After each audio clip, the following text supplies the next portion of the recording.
Well, hello everyone. It's Casual Friday, and I'm happy to be here with you. Lots to talk about. Stay with us.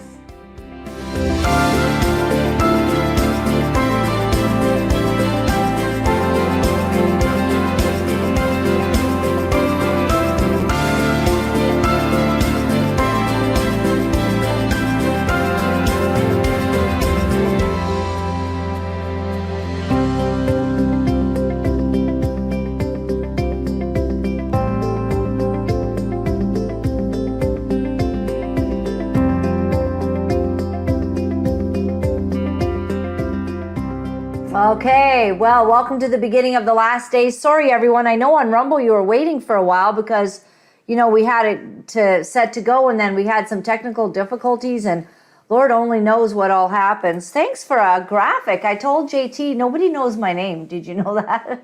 They call me like Linda Lou, Laura-Lynn, Laura-Lynn, all kinds of things. And I said, people don't actually know my name. He goes, it's right there on the opening. I'm like, I don't think it is. People don't know. So we made a graphic so people would know my name. Awesome to see you. I love to read from my dad's Bible. So he's been gone over 2 years now. Has it been that long? Yeah. Over 2 years. That is just so surprising to me. It's funny how, my son was just saying to me the other day that when you're young, like from 0 to 15, it takes so long and it's so boring. You have to go to school starting from kindergarten all the way, through to grade 12, and all of that just takes so long. And then all of a sudden you get in your 20s and you're kind of really looking forward to adult life, and then it starts going faster and faster. And then by the time you're 30, oh my goodness, like it's really speeding along. And I remember being very shocked to be 30. I wasn't that shocked to be 40. And now I think I'll end this conversation so we don't have to talk anymore about how old I am, because nobody wants to think about that. But all of that to say that time goes so slow when you're younger. So I miss my dad, and on this particular page that I've opened today, for instance, I'll just read one of these many scriptures, but he's got so many lined and written on. So this is what I liked today. I saw this one. It came to my eye. He has a star beside it, and it says this. It's Psalms 102, verse 25.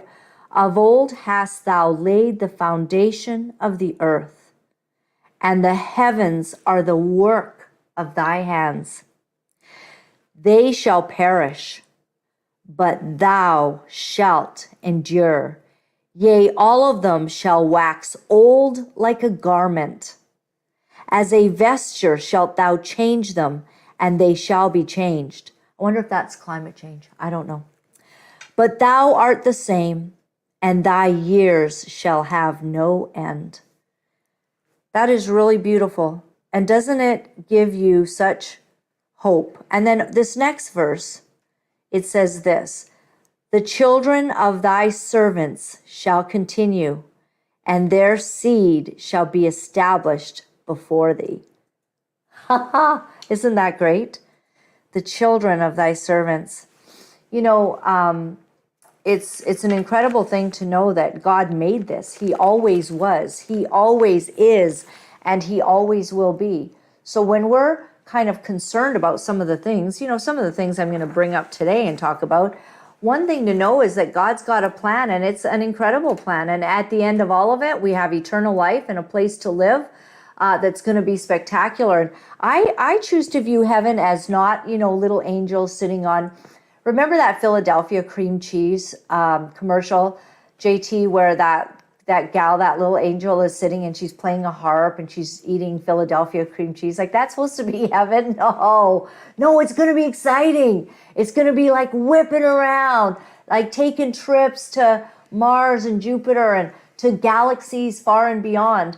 But even more than that, actually, Revelations talks about a new heaven and a new earth, that this earth that we're on, it literally burns to smithereens. It's completely destroyed. And then God creates a new heaven and a new earth, and we get to rule and reign with him. We get to live in the eternal life happily ever after. And I'm very, very excited about that. It means we don't have to worry about today. And, you know, I was just down. I was in Nashville, Tennessee for the National Religious Broadcasters Convention. Every year, thousands of people. I believe that there were 5,000 signed up as participants. And you get to go and have a really wonderful time. And on the Thursday night, so 1 week yesterday, Donald Trump showed up. Now, he showed up very late because I don't know, they were having plane troubles or something. And there was a bit of a problem, but he showed up late. It was well worth the wait. He was there, spoke to us for, over an hour on all kinds of incredible things. We got to hear his perspectives on, some of the things that are happening to him right now. But most of all, I saw a very strong and resolute man who has tremendous faith in Jesus Christ. He mentioned Jesus at least 2 times. And he talked about the freedom to serve God, the freedom to honor God. And some of you right now, you go, what? Donald Trump talking about Jesus Christ? What a farce that is. That man is such a sinner. Aren't we all? Aren't we all just sinners saved by grace? Who better for God to choose somebody, this billionaire playboy, got caught saying a few nasty things, doing some things that he shouldn't have done, sinful things, definitely having a problem with women, like David of old. King David had his problems with women, and so did Solomon. Solomon, he brought it on himself. I mean, my husband says, I can't handle one wife. How do you handle like thousands? What are you going to do with that, right? You think it's fun for a while, and then they all want to talk. How'd you like that, huh? It's bad enough that one wife wants to talk. Well, I think we need to talk. Have you ever seen the look of fear in a husband's eye when you say that? I mean, I find that offensive. I'm like, what? Is it a problem to talk? Is it a problem with you to talk? Oh, no. Then it looks even more fearful as you begin to question why they look fearful, because you want to talk, But JT and I have worked through that. He's learned not to look fearful anymore. And he has this way, it's like a poker face. There's no emotion. Of course, that makes me even more upset, where I'm like, do you not care? Like, why do you look like that? Like, you don't care if we want to talk or don't want to talk. It's like, it doesn't matter to you, then I get even more upset. So then we go for counseling and we're fine. We haven't been for counseling in a long time. We're really happy. So everything's fine. Everything is fine. Sit down. Okay, I won't go over the Tucker Carlson favorite story I have when Tucker Carlson was in an airplane, because my son will probably kill me for going over that again. I love that story, though. So anyways, we saw Donald Trump, and he talked about the state of the United States of America, and we've got a very big problem. There are elections in something like over 85% of the countries of the world in 2024, this year. And I hope there's an election here, but I haven't heard that Trudeau's called one. Have you? Let's all pray. Jesus, please help Trudeau to call an election. Help us to be able to have a new leader who's way better, way better. Now that's a big prayer, because I think we're going to get someone that's a little bit better. But come on. I do think it would be nice if there was an election called, please help Jagmeet Singh to get some sense and to just let this government fall. Amen. Amen. We need some help, because we're going to talk a little bit more about this bill they're putting in that's trying to imprison me. I know it's personal. I'm taking it very personally. I really am. All right. But we do want to say it's very sad that former Conservative Prime Minister Brian Mulroney passed away yesterday. And this was the Canadian Press headline. Brian Mulroney, one of Canada's most divisive prime ministers, dead at 84. Isn't that kind? In his death, right? The most divisive prisoners. Now, prisoners, prime ministers. What do you... Prisoner, we're the prisoners. We're prisoners in this country. Now, why was he divisive? What do you think? I do think I remember that he wanted to bring in, multiculturalism. He was someone who talked about that. And what else? This is from a liberal person. This is from not read by Canadian conservative. This is a liberal press. This is a liberal person saying he's divisive. So right. Why was he divisive? Yeah, why was he divisive? Yeah, I mean, as things go, there's probably some of you who can remember that kind of history. Me, I was just a pup at this time. I don't think I was paying attention. I was saying to someone in my family the other day that I didn't pay attention to news till, probably I was, I don't know, getting in my late 30s and 40s, where I started thinking, oh, news kind of matters. These people are crazy. We should maybe be paying attention. And now I'm really paying attention, especially, after all the things that they're trying to put into our children's minds. This is the propaganda war. Someone called me today about some dreams people have been having about 2025 and the attempt to literally remove children from people's homes. So there's this World Economic Forum. It's one of those things like the what was it?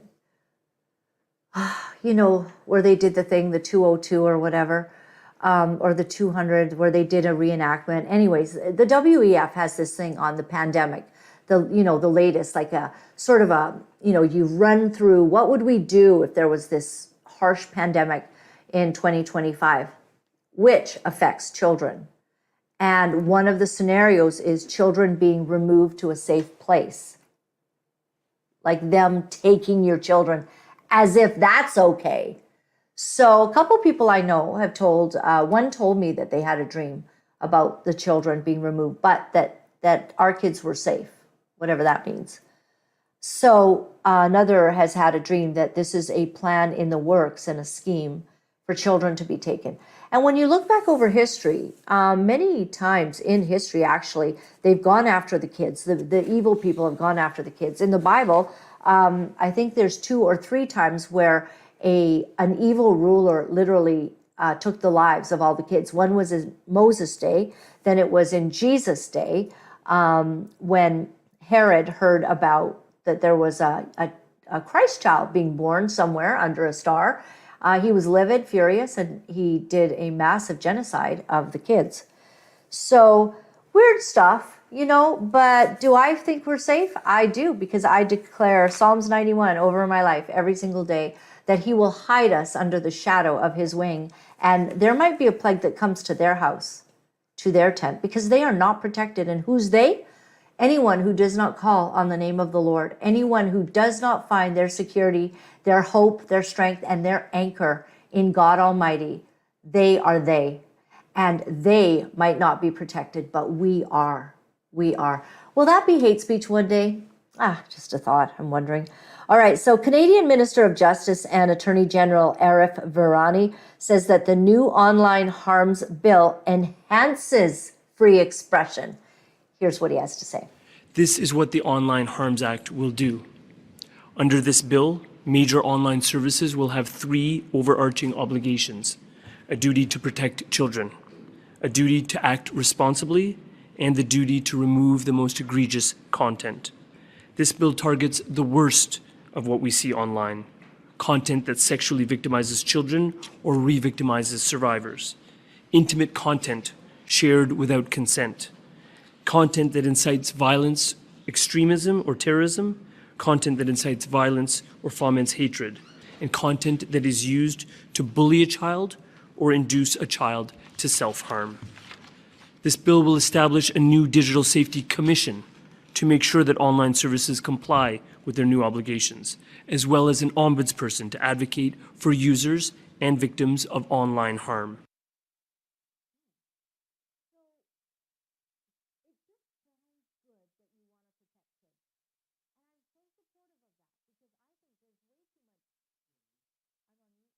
I think that there's sorry, I was on mute. So let me just get my bearings here. What I wanted to say was that it's good to protect kids. I'm all in favor of protecting children. I'm all about it. However,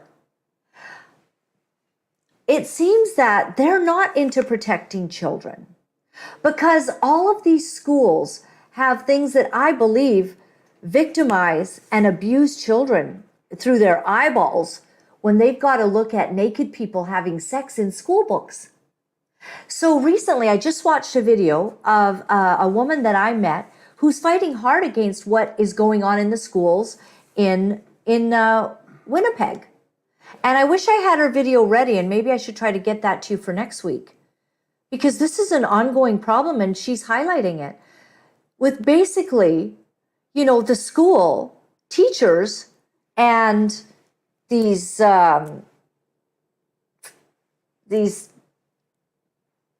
dildos, bringing them into the class and doing some sort of teaching on all of this to little kids. And then you've got all of these books talking about the sexuality of parents.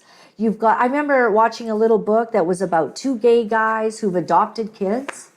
And a lot of the book had them just like in a bed, like families, you watch TV or, you snuggle Saturday morning because your kids are little. But it was so bizarre. Like these two gay men had adopted kids and they were just, their hairy chests. It was so weird. And now we've got full-on drawings of sexual acts between same-sex people, kids involved. And now we have the world basically saying, the United Nations basically saying that kids are sexual from when they're born. And so we just have to validate that, help them grow into that. Do you know what Song of Solomon says very specifically in this Bible that I love so much? It says, do not awaken that part of a human being until it's time. You don't awaken it. So when God creates a person, of course, they have all of these things there, but some are like seeds and they're laying there. It's not their time to sprout. It's not a child who is 10, 11, 12, I dare say 13, 14, does not need to know about all of this crazy sexual stuff that these activists are trying to teach them. And so when Mr. Virani is talking about protecting kids, how is it protecting kids, all of the stuff they're actually doing in plain sight with going on children's hormones, teaching and confusing kids, telling them they can be gender fluid? That's not protecting kids. And I bet, Mr. Virani, that you don't actually think or believe in that gender stuff. I bet he doesn't. Because Arif Virani, where would that be from, his descent?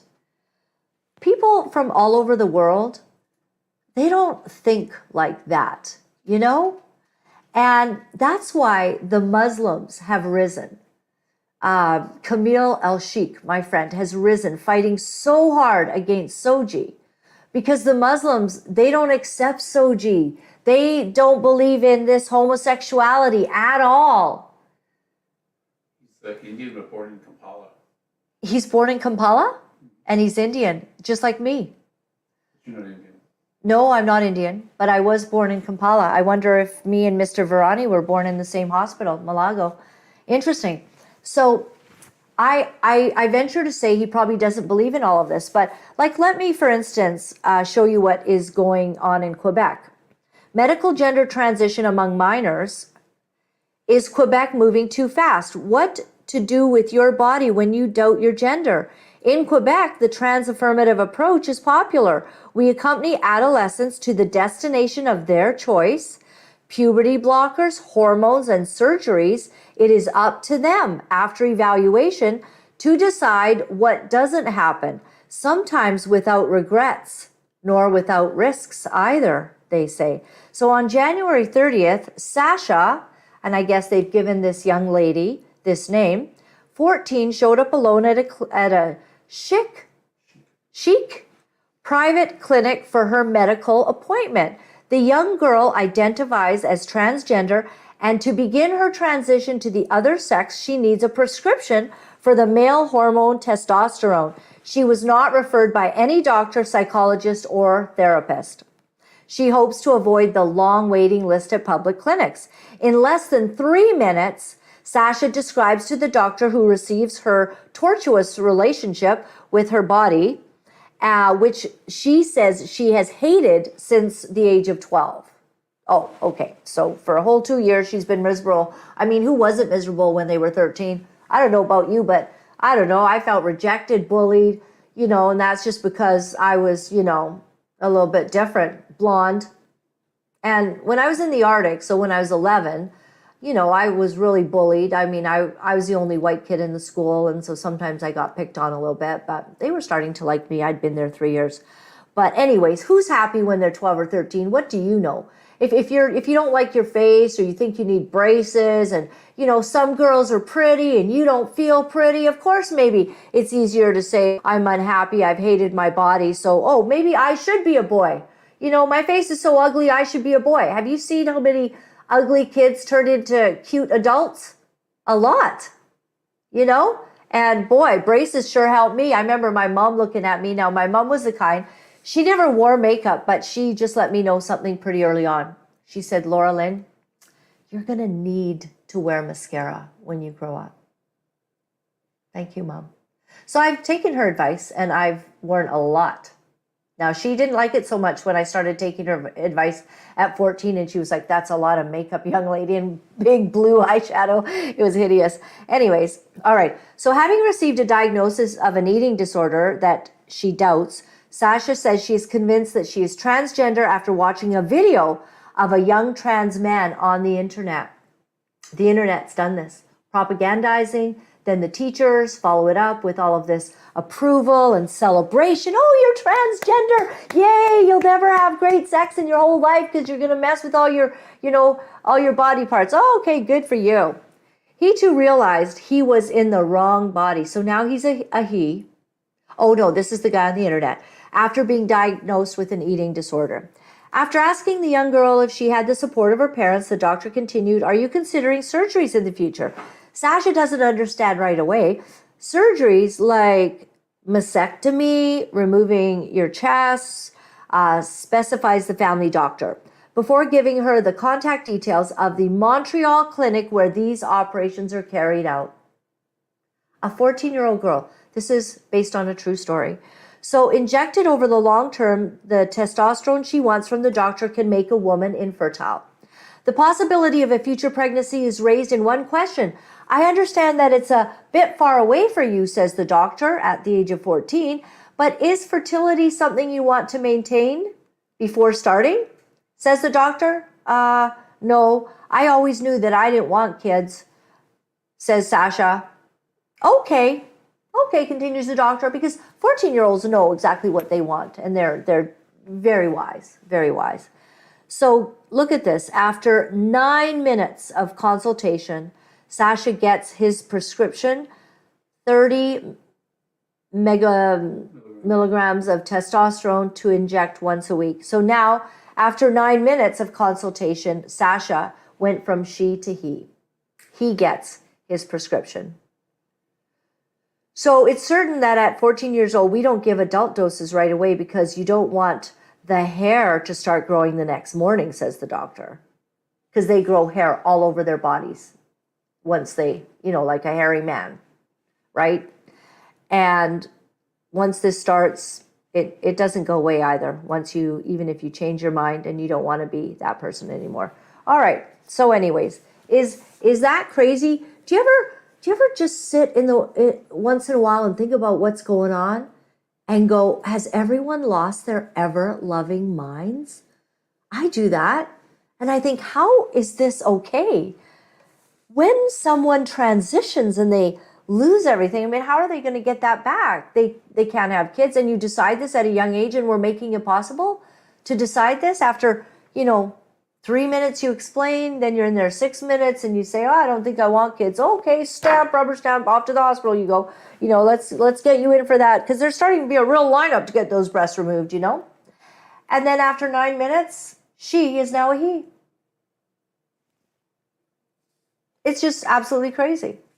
So me saying stuff like this, is this going to be allowed? And here's the thing, JT, didn't you say with the harms bill that it's going to be based on, as well, anything that you've ever said in the past? So we're going to have to, if they're going to deem, they're going to go after someone first, right? And it's going to be a big problem. They're going to deem whatever they think is hateful. And if they think that it's hateful to want to protect children, so in their view, protecting children is going to be about giving children their full license to transition, as every child born under God's heaven should have, in their view, in their godless, atheistic, psychopathic, sick world. You can just transition kids. I'm going to just say it while I can. I'm probably going to have to remove this video one day. What are we all going to do? Get, someone complains about you and then you get a $20,000 hit from here, there, everywhere. And what were you saying? They can just take you to court. You have to defend yourself. And if you lose, it's $20,000 to the person and then $50,000 to the government. Is that it? This is all in this provision. Times however many complaints you have. Times however many complaints you have. I mean, where are we all going to get the money for that? And even if you're found innocent, you'll be broke defending yourself. If you're found innocent, you'll be broke defending yourself, which is the whole point of it all. Just shut you down. Don't talk, don't have courage, don't speak. I mean, can I just ask you, like person to person right now, what is the answer to this? Sooner or later, like you can't afford to fight it. I guess if you're going to really, keep on saying it because it's true, you'll go to jail. Is there tactics that we're going to have to do differently? I mean, I certainly believe that every single person who has their kids in public school, listen, you got to know what they are teaching your kids, and I hope you are getting your kids out now. That might be a way where we could bring change when they don't have funds coming into the school anymore. You may only have to do it collectively, get everyone in the school that your kids is going to, get all of them to take their kids out of school at the same time, on the same day, and do it until this is done. Because they're not going to want to be missing these funds. There was another place I saw that they were making it illegal to put the trans flag up anywhere. I think I might have posted that. I'll see if I can find that. Well, this is Brian Lilly opining on how the online harms bill could be seriously abused. Take a listen. It's if someone is suspected that they might partake in a hate crime, they can be arrested and put under house arrest to stop them from committing the crime. This is flagrantly unconstitutional. There's no way that this would stand. And I actually think that of a few parts of the bill. This is a very problematic bill that the government is going to wrap itself up in the mantle of saying, we are protecting children. Why are you against protecting children from online harm? But you've got the pre-crime stuff. You've got life sentences for hate crimes. That's putting it up there with first-degree murder. Now, unless you commit a hate crime where you kill a bunch of people motivated by hate, I don't see that standing up in court. Mm-hmm. And it would be absolutely bizarre for that to stand. So there have been some calls to separate the bill out, the portions that deal with protecting kids from sexual exploitation and such, plus all this other stuff, which has nothing to do with protecting kids. Put them out as two bills, debate them, fix them, but this thing, it will not stand if it's passed. So that's good news, isn't it, JT? Like what he's saying is it won't work. It'll be fought. And people are beginning to talk about this across the world, like that, what a communist state we're becoming, that Canada. Now, I think, Trudeau's Liberals just want to pass things like this. It's so hideous that they're on their way out. They're on their way out. They want to do as much damage as they can. Right. They want to do as much damage as they can on the way out to Canadian families, because that's what they've done all along. They're, all of this indoctrination and the stuff that's come in the last 8 years of this hideous Trudeau experience. It's just been an assault against everything that Canadians believe in. Millions and millions and millions of Canadians do not believe for 1 second in this transgender agenda. They don't believe in harming children. And that's why they don't believe in the transgender agenda. But the woke culture has infiltrated everything. And that's especially alive and well under Trudeau. Now, thankfully, even some of his own members don't want him there anymore. And they're complaining like crazy behind the scenes. You know it. Because everybody, everywhere you go, even if they were a liberal, they're not anymore. They want Trudeau gone. Gone and gone. So one more picture here, JT. Do you see my share here? If they know how to choose a gender, they are ready for face tats as well. Kids know when they're ready for tattoos. Somebody put this up on the internet. And, you know, it's a very good point they're trying to make, right? You think that you're ready to make a lifelong decision about, you know, what gender you are when God already did it so perfectly. And so maybe you're just ready for these tattoos. All right. Missouri Senator Josh Hawley commenting on Hunter Biden's testimony on Wednesday on Capitol Hill. Joining me now is Josh Hawley, Republican senator from Missouri. Senator, he had another convenient, you know, bout of amnesia or confusion about things that I can't imagine most people who are sentient, and I don't think he was always on drugs, was he, would have a decent recollection of. Yeah, either he had amnesia. My other favorite line, Laura, from what I've read in the deposition so far, is asked about certain text messages that are hugely incriminating. He says, "Oh, I was high at the time, or maybe drunk." So he has amnesia, he's drunk, he's high, and apparently he just can't go anywhere without daddy. But that's normal for a 40-something-year-old grown man. I mean, that's what we're to believe. This is ridiculous. He's trying to play us for fools. Everybody knows the truth here. He just confirmed it, that Biden participated in the lunches. He met with his business associates. He was selling access to his dad. I mean, it's clear as day.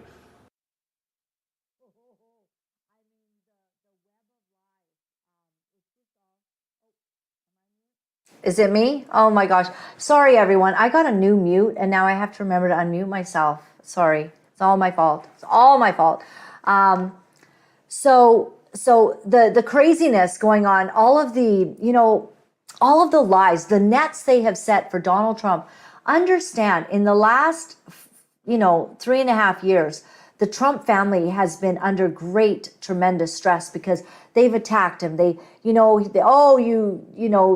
got loans on basing your properties being overvalued, which have you ever had this happen where someone has to go, if you want a loan based on a property, they have to go in and do their own assessments anyways to see what you're talking about and if they can really give you a loan based on the asset that you've put forward. So they do all of these, studies, and they walk through and they decide whether the property that you are holding as collateral is worthy of the amount of money that you're paying.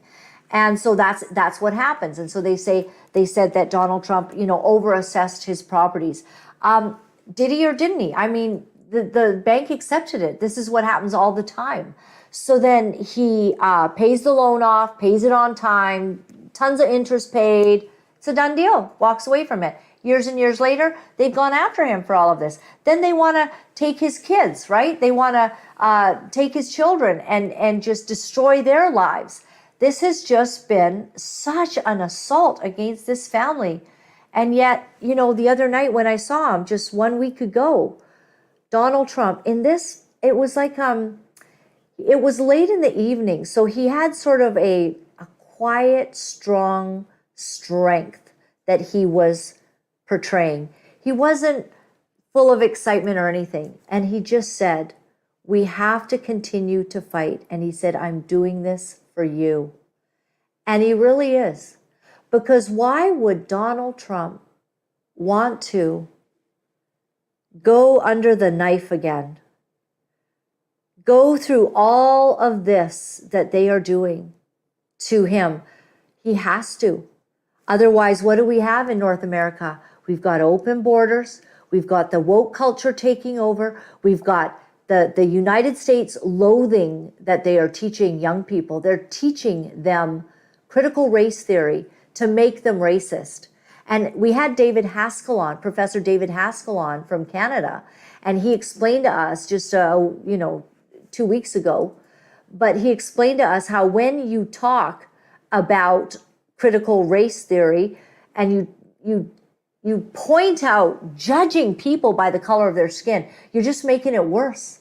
You're making it worse and putting forward all of these nonsense, ideas is just making people more conscious of people's race. And it also just shows it's just lies. People are not racist. They are very accepting in the United States and in Canada. And I've seen it. I've seen the kindness that is being shown. I was recently at, I was in a church in Colorado Springs while I was away on my way home. And in this were people of all color, just loving, hugs being expressed, such a beautiful sense of community there. And Colorado Springs, I mean, they are just crying out to God because everything's gone wrong. Like all of the transgender nonsense is coming in, the woke, ideologies that are being put forward on every turn, it's all coming in. And they are just starting to cry out to God because he's the only one actually that can fix this. He really is the only one. This is the only way that we get through any of this, is that the Lord God would help us.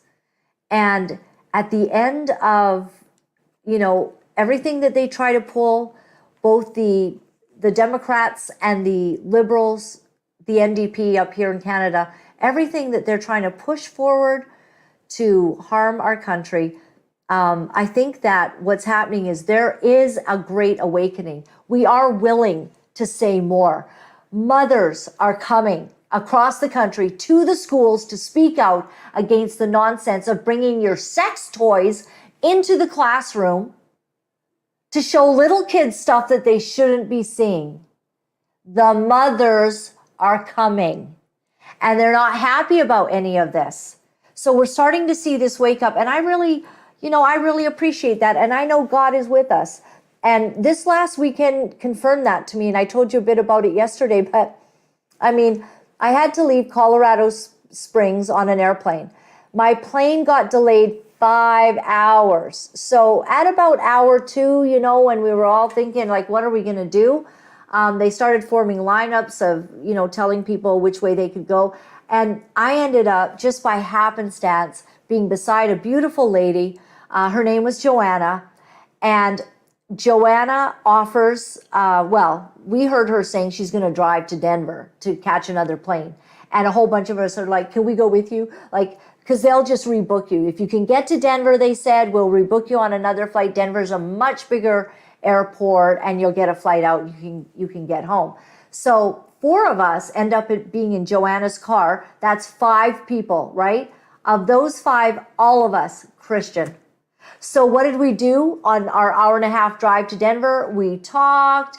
Joanna wanted to pray for us, so we all prayed together. I said a prayer. Marta said a prayer. Marta's this cute little lady, so she's a DJ, and she plays Christian music, and she kind of shared her testimony. And then Joanna shared her testimony, and an incredible testimony of literally coming back from the dead. She had been in a car accident. So she's sharing her testimony, and I think that, I don't know, she's going to put it in a book or something coming out. We all pray for one another. It's fantastic. We get to Denver. Like every step of the way, everything I needed done was cared for. Now, when we got to Denver, unfortunately, the gentleman, now his name, he had the last name of Thompson as well, LT we called him. LT ends up accidentally leaving his backpack in the back of Joanne's, her vehicle. So I had given Joanne, shared my information with her.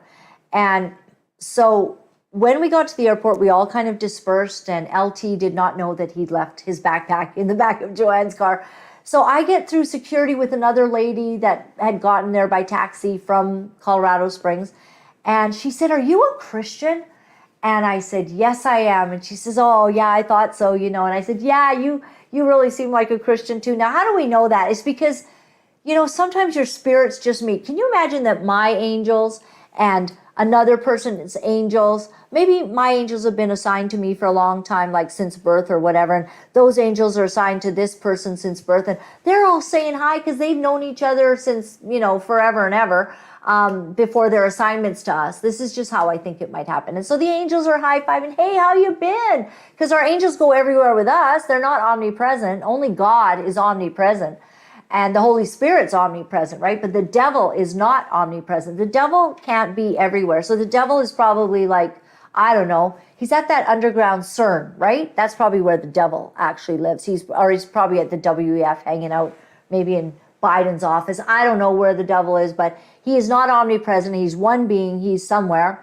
And so in any case, our angels are doing high fives and stuff, and we begin walking towards the gates to go to our gates. We've gone through security. All of a sudden, over the loudspeaker is my name, Laura-Lynn Thompson, Laura-Lynn Thompson, and nothing. Like no, like, you forgot something in security. Get to your gate. Nothing. And I still had like a couple of good hours before my flight was leaving. Laura-Lynn Thompson. And I'm like, and this lady says to me, they're calling your name. I said, I know. So what happened? I eventually got to an information thing, and I won't go into the details because it's very long. And it basically became my own personal amazing race. It was as if God sort of said, your day's a bit slow, Laura-Lynn. Let's just, shove in a little fun for the fun of it. And I had to get to an information desk. And there they said that this guy, LT, the only name he could remember was mine because we're both named Thompson, and he knew my name was Laura-Lynn. So he's paging me because he saw me, exchange information with Joanna. Now, Joanna, we didn't know where she was, and we had to find her. So I said, and now LT, he was pretty much, having a meltdown. And I said, now let's just pray. So I just prayed out loud, God, help us to find Joanna and to get his backpack, because he was going to Hong Kong. He had all these important papers for his son in the backpack. He could not leave for Hong Kong without these papers. Where are they? Where's Joanna? We don't know Joanna's last name, so they wouldn't page her for her last name. So I said, well, could you just page like Joanna Smith with Laura-Lynn Thompson? Because maybe she'd put the two names together somewhere in the airport. No, they wouldn't do that, but they would page Joanna Smith. So they did, but that's not her last name. I was making it up. So in any case, 2.5 hours kind of go by, but then I took a train to go to talk to a United. They said United is on the B concourse, and I took a train, and I took the wrong one, and I ended up, I took the train out of the whole terminal to baggage. So I had to go back through security again. I was like, help me, Jesus. But when I went out, I went back up to the United place, and right there was LT. And he's like, what are you doing here? I said, well, I took the train out. I got on the wrong place. I got to get back because my flight's leaving. But I was able to help him gang up on the young United guy that wasn't really ready to help him. And I have nothing bad to say about United because they covered my hotels, and they took really good care of the mistakes that were made through things that happened.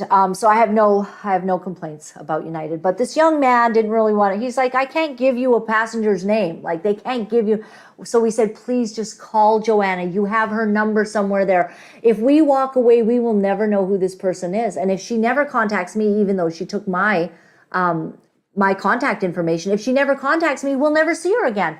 Can you please just call Joanna, leave her LT's phone number and how to get a hold of him, because he can't go to Hong Kong unless we get this. So within a few minutes, actually, after he left a message, Joanna called, and then we found out she was only on a one-night layover. So LT was able to change his ticket going to Hong Kong in a few hours to going the next day.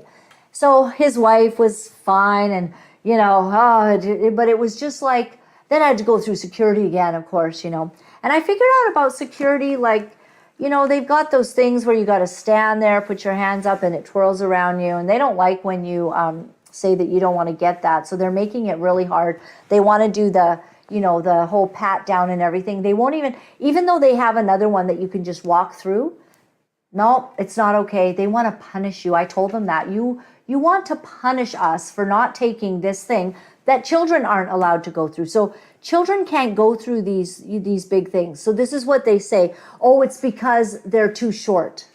And I said, well, doesn't that thing tell what I have on my body all the way down to my feet? You know, that security, you know, the security bubble I'm talking about, right? Doesn't it see all the way from a human adult's body from top to bottom? So you're saying kids, you can't tell on kids? Why? Oh, and I said it, that seems like a design fault. So if you don't want to go into this thing that you're not letting kids go through, and I don't know, is that the reason? I don't know. I don't know if I buy all that. Like, just scan them. If it's all okay. I don't think it's that okay. And I don't want any more bad rays, you know, these x-ray machines everywhere. You know, when you get your teeth done, you've always got to have an x-ray machine. And, you know, my last dental assistant, she said, you're only getting as much of that, I don't know what you call it, but the x-ray bad material as eating a banana. So I thought, okay, I didn't even know that you could get anything from eating a banana. But if that's all it is, all right, take the x-ray, you know? But I don't know, like we're all suffering. There's like, look at how cancer is going up. I'm not suffering, thank God, because I am covered by Psalms 91. And I hope that you are too. Psalms 91 protects me. I do not have any sickness in my body. It might go to their place, but it was not going to come to mine. The only one that can take my life when it is God's time, on his day when he says it is time, that's when I go. I don't go a day sooner or later. So protected by Psalms 91. Now, I'll close with this.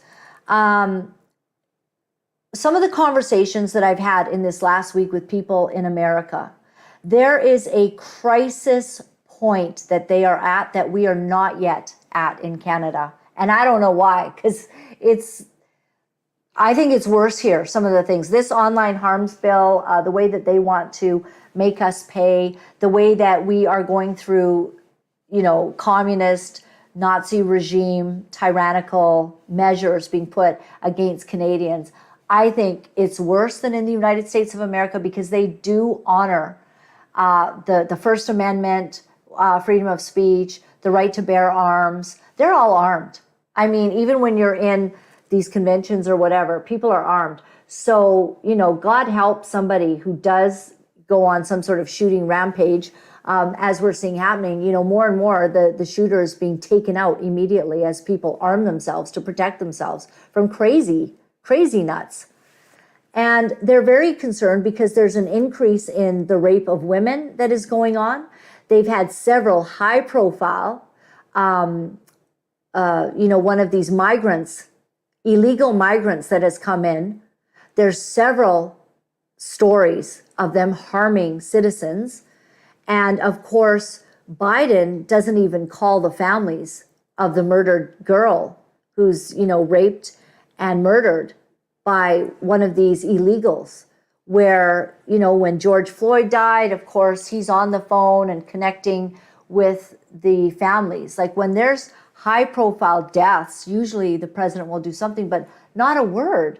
Just the protection of millions and millions of people coming into their country. Many of them, they're literally releasing them from mental institutions in Mexico and Venezuela and releasing the prisoners. Yep, go to America. That'll be their problem now. Violent attackers. They're also finding their way up to Canada.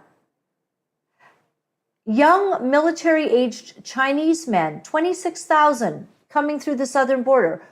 Everyone is talking about this in the States, and they're concerned, and they feel like if we don't fight, if we don't have a real change and get Donald Trump back in to being the president, then there's a sense that they lose the country. It's a bad feeling. Can you imagine 4 more years of, well, I mean, if they're going to run Biden, I mean, 4 more years from where? From the old folks home in his bed with a video? You know, video casting Biden. He can't get out anymore. He's in He needs to be in the old folks' home. Have you seen? He's talked to dead people that aren't there and said that he's seen them. He can't say things properly. They're freaking out the moment that he goes off script because you don't know what he's going to say and nothing makes sense. So they're in dire straits. And at one point, the guy asked for the video feed to be cut. Did I tell you this yesterday, JT, when he asked for the video feed to be cut? And he said he didn't want it going out. So the guy who was speaking in Colorado Springs, he said, I just want to really talk to you about something. And he says, I know many of you have the same feeling I have, that something's really wrong. And you don't really know what it is. And you're not sure that you can pinpoint it to something, but with all of these bad things that are happening, there's this sense that something's really wrong. And then this man said the most amazing thing. He said, we must begin to pray harder than we've ever prayed.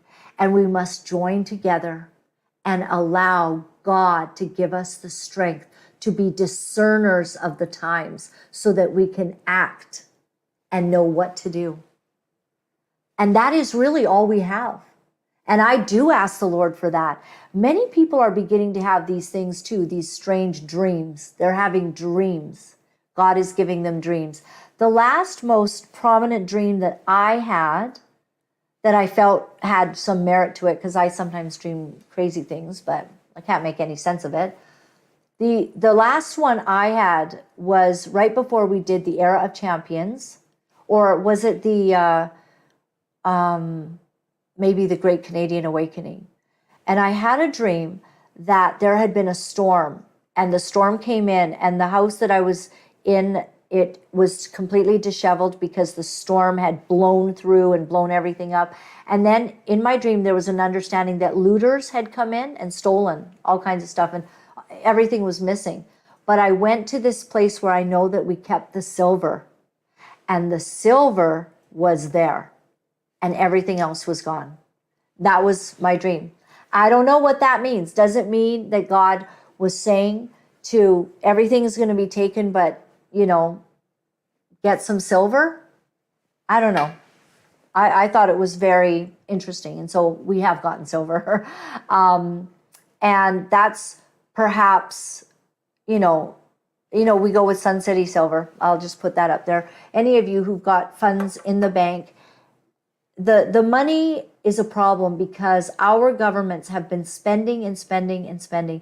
They've been printing money. They've been giving millions away to other countries. They've been giving millions away to help abortions happen in Africa. Millions of dollars are given for godless results. And our country remains in an unstable position financially, going deeper and deeper and deeper in debt. And so if you contact, and if you'd like to, make sure that you've got, something that is worth something, which is gold and silver, then Sun City Silver at sovereignize at protonmail.com. That is the place to go. Thank you very much for being with us today. My name is Laura-Lynn Tyler Thompson, and our website is lauralynn.tv. And I appreciate you so much. And thank you to special people like Heather and Jane that have been kind to us and signed up as monthly partners. I really appreciate it. And I also want to say that I appreciate the person who wrote yesterday, Mark, I think your name is. You wrote me yesterday and you said that as I shared my testimony and my story, that reminds me that you were really moved and that God was speaking to you through that. And you were moved to tears through all of that. So there's a donate button right over there. You see that way over there that you can go to on my website, lauralynn.tv. And I'm offering this book right now. If anyone would like to become a $20 or more monthly partner, then I am going to personally send out this book to you. So if you did include your address, but I think that I have it on Canada Helps. Also, if you would like to get the book off me, I guess you could order it, but it's on Amazon, so might as well go there to order the book. But if you could support us for $20 per month or more, We're going to send you off this book. The story of my life with Relentless Redemption is a story of brokenness and God's complete and total forgiveness. It's a very personal story, and it has beautiful scripture stories, the stories of the Bible, sort of woven lightly through the book. Like when I gained strength, when I knew that God had forgiven me, it might allude to a story of someone being forgiven in the Word. And in chapter 12 here, peace like a river. Into your hands I commit my spirit. You have redeemed me, O Lord, the God of truth and faithfulness. Psalms 31:5. And then I go into, just another part of my story. And this story takes you from when many, many years ago, just such a failure, thinking I would never recover, and then into God's promotion to different jobs, being a national television show host, doing television because God had called me to do television, and all the way to today's date after mountaintop experiences and low, valley of death experiences where I didn't know how I'd get through it. Several times in life that's happened. We don't just go through it once. We have a few times where we just feel, don't know how I'm getting through this. And you might be in a time like that. You'd really enjoy this book. It'll keep you up at night. So if you start reading it at around 10:30, you won't go to bed till 2:30 because you'll just have to keep reading and reading and reading because it's written like a really exciting novel in a way. It tells the whole story. And so if you're interested in that, thanks for supporting us. It means a lot. JT and I do this because we believe the call of God is on our life to share truth at this hour. And the greatest truth I want to leave you with today is that God is on the throne and you do not have to worry. It does look kind of bad what they're doing. You do not have to worry about it though. God is good. He is on time. He's not on our time schedule because we'd like him to fix it now. But of course, he does it when he knows he has obtained maximum results from the storm, maximum character building from the trial. That is when God says, okay, it is done. It's finished. And the trial is removed. And we do know that God can remove the trial in any given day. So as we watch all of this assault on our children, and we know that the protection of children is something that, we want to see happening, I'm hoping that these censorship bills, we've got to start going after the schools then with $20,000 or online hate. Like we've got to go after the people that are actually online harming then, and I think you are harming kids when you're trying to transition them. So we should go after people that are promoting transition. That's how that should work, right? We should make it work to our use, I think. Anywho, I've had fun being here today. My email is Laura-Lynn@protonmail.com if you'd like to write, or if you prefer to send checks rather than support any other way, that'd be great. And we also have Box 48184. Box 48184. Oh, JT got Queensboro in there. I didn't know if it would ever happen. It's so awesome. You're the best. P.O. Box 48184, Queensboro, New Westminster, British Columbia, V3M 0A7. Thank you for that, for supporting us. All right. So, guess what? Maybe it is the beginning of the last days. This is what Jesus says in Revelations 22. He is such a loving God. He's not angry with us. He loves us. I'm not saying he's not angry at sin. And if you're living in sin and you're just a blazing, lying, murderous fool, you're probably not watching this. But for those of you who are watching, rest assured in this that Jesus, he said, behold, I stand at the door and I knock. And he's such a gentleman that he'll never do anything without asking your permission. He'll never barge his way into your life. God will never, ever force you to request his assistance. It's funny that the God of the universe, who can be in full control of everything, has relinquished one right, and that is that he will not control your will. He won't force you to go to heaven. He won't force you to serve him. He won't force you to give your life to him. Why? Why is that? Because would you like to marry somebody that you force them to marry you? Would you? Do you want to meet a nice guy and tell him you have to marry me and blackmail him, bludgeon him, beat him into marrying you? What kind of marriage would that be? Jesus had an idea, because he had all these created beings around him, but they never had an opportunity to choose him. He just made them. He made them to be angelic servants to him, and he had a whole functioning heaven going on. But you know what he really wanted? He just wanted someone who'd love him for him. Not because of what they'd get or because they're forced to, but because they get to and they love him. And the only way for God to not force you to serve him was to go, all right, hard as this is, I'm giving you the right to choose me or to reject me, because I am who I am. I've put everything in place because I just am. I'm God. And I can't have sin and unrighteousness before me, but if you will choose me and if you'll serve me, I'm going to make your life spectacular. And can I say he does? It's never the end of the story when something's going badly. He always wants that abundant life. It says here in Revelations 22, verse 7, look, I am coming soon. Blessed is the one who keeps the words of the prophecy written in this scroll. And all through Revelations, what does it say?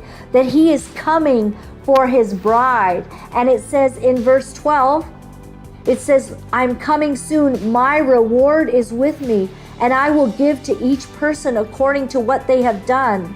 I am the Alpha and the Omega, the first and the last, the beginning and the end. I am God, and I give you everything. I give you the keys to the kingdom if you choose me, because he doesn't want a bride that was forced to marry him.